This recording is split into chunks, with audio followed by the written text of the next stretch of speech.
صاحب کا جو توشہ خانہ کیس 2 ہے یہ تقریباً نیست و نابود ہو چکا ہے۔ جسٹس میاں گل حسن اورنگزیب صاحب نے پہلے ہی عمران خان صاحب اور ان کی اہلیہ بشرا بی بی صاحبہ دونوں کی اس کیس میں ضمانت منظور کر رکھی ہے، اور آج اس کا جو تفصیلی فیصلہ جاری کیا گیا اس سے پتہ چلتا ہے کہ حکومت نے کس طرح باقاعدہ ایک پلاننگ کے تحت ان کو پھنسانے کے لیے رولز میں تبدیلی کی اور یہ کیس جان بوجھ کر بنایا۔ یہ جنوین کیس بنتا ہی نہیں ہے، یہ جان بوجھ کر بنانے کے لیے اس کے اوپر کس طرح سے رولز ترمیم کیے گئے، یہ ساری بات جو ہے وہ آج کا جو ضمانت کا فیصلہ ہے اس میں تحریر کی گئی ہے جج صاحب کی طرف سے۔ اس میں یہ بتایا گیا ہے کہ جو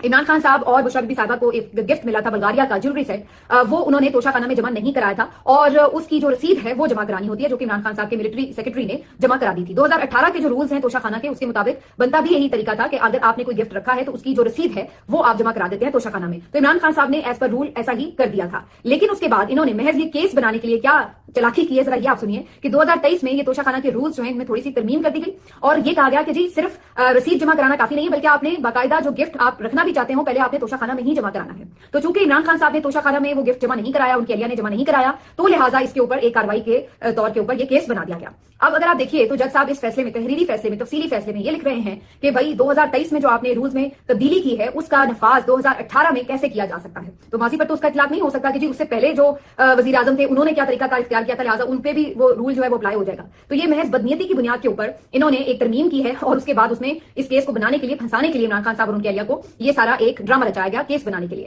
تو یہ دیکھا جائے صرف اتنی ہی بات اس کیس میں دیکھ لی جائے تو اس سے ہی پتہ چل جاتا ہے کہ یہ بدنیتی پر بنا ہوا ایک کیس تھا، اور یہ اسی طرح سے بالکل اسلام آباد ہائی کورٹ کے اس تحریری اور تفصیلی فیصلے کے نتیجے میں بالکل زمین بوس ہو جاتا ہے۔ پتہ چل جاتا ہے کہ جب آپ کوئی بھی کیس بدنیتی پر بناتے ہیں تو سب سے پہلے تو اس کی جو ویکنس ہے وہ یہیں پہ شو ہو جاتی ہے، پھر اس کے بعد جج صاحب نے یہ بھی لکھا ہے کہ اس کے اوپر کارروائی بنتی ہی نہیں تھی، یہ مزید انکوائری کا کیس ہے البتہ اس لیے ضمانت جو ہے وہ منظور کی جا رہی ہے۔ تو اس طریقے سے جو جسٹس میاں گل حسن اورنگزیب صاحب ہے انہوں نے توشہ خانہ کیس 2 جو ہے دیکھا جائے تو ایک طرح سے بالکل اڑا کے رکھ دیا، اگرچہ یہ صرف ضمانت کا فیصلہ تھا لیکن اس میں جو میرٹ ہے اس کے اوپر تو بات بعد میں آتی، جو بنایا گیا ہے جس نیت سے اور جس رولز کے اوپر وہی چونکہ کویسچنیبل ہو گئے، وہیں پہ پتہ چل گیا کہ کیس جو ہے وہ کس انداز سے بنایا گیا ہے، تو اس کے بعد پھر ظاہری سی بات ہے